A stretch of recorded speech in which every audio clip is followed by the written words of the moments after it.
Pretending to agree with you. Many pastors have honed their skills in theological debate, often learning to argue from perspectives that contradict their true beliefs. Their training may require them to write position papers defending various theological stances, despite having a conscience that might disagree with those stances. This dynamic enables them to manipulate conversations, appearing to affirm an individual's viewship while simultaneously furthering their own agenda. I experienced this firsthand in my conversations with representatives of a certain theological stance.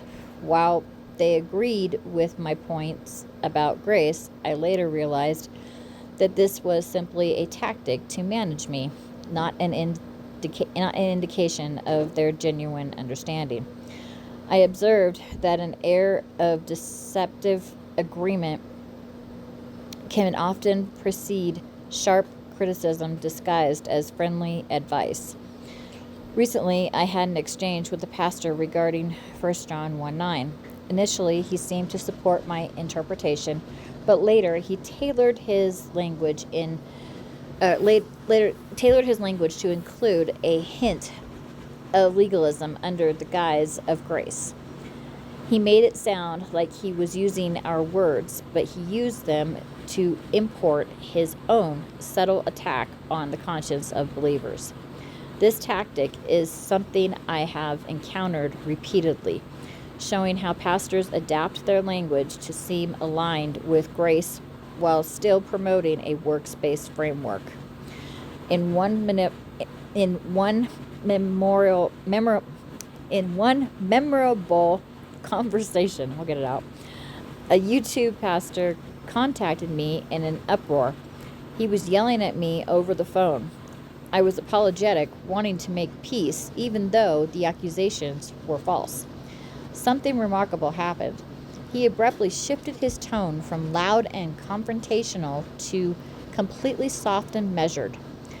All the tension within me dissipated when that shift occurred, almost like a weight being lifted. I responded, "Well, I guess I didn't see it that way."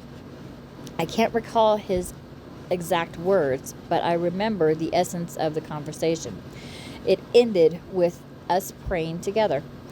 I thought we had reached a place of peace.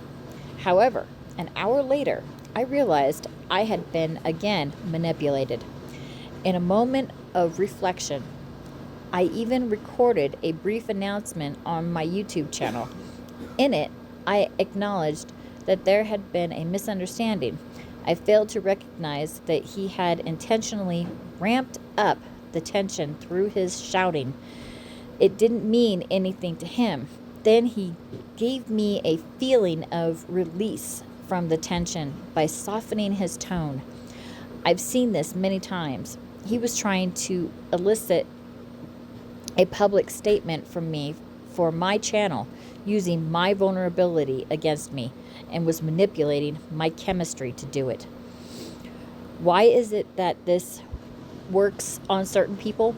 Well, I have a very sensitive conscience. If I believe someone is a brother who can be reasoned with, I often go the extra mile. While I may seem bold on YouTube when it comes to those who present an accursed gospel or publicly mischaracterize our teaching, I typically hold back before responding. People often don't see the lengthy deliberation that happens before I engage. If there's even a hint that someone might change their mind about the truth, I'm willing to pursue reconciliation. But if they are unyielding, then it doesn't make sense for us to be friends in the same way. I don't want friends who do not walk in the truth. I need people who can walk with me in that light. Amen.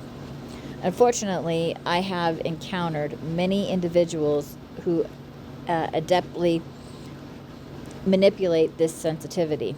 They come and echo my language, presenting themselves as if they have gained new understanding, only to use that as a means to breach my defenses and cause further damage. Over time, I've learned to be increasingly guarded around such people. These individuals are expert manipulators, and if you find yourself in an institutional church, you've likely experienced this dynamic for yourself. Amen. When you think about confronting the pastor with your newfound understanding of the backloading works gospel, I assure you he is aware of the concept. He has likely had this conversation before with numerous others who have since left the church. Pastors are skilled in handling these matters. They know how to work with their congregants and are well aware of your weaknesses. Amen.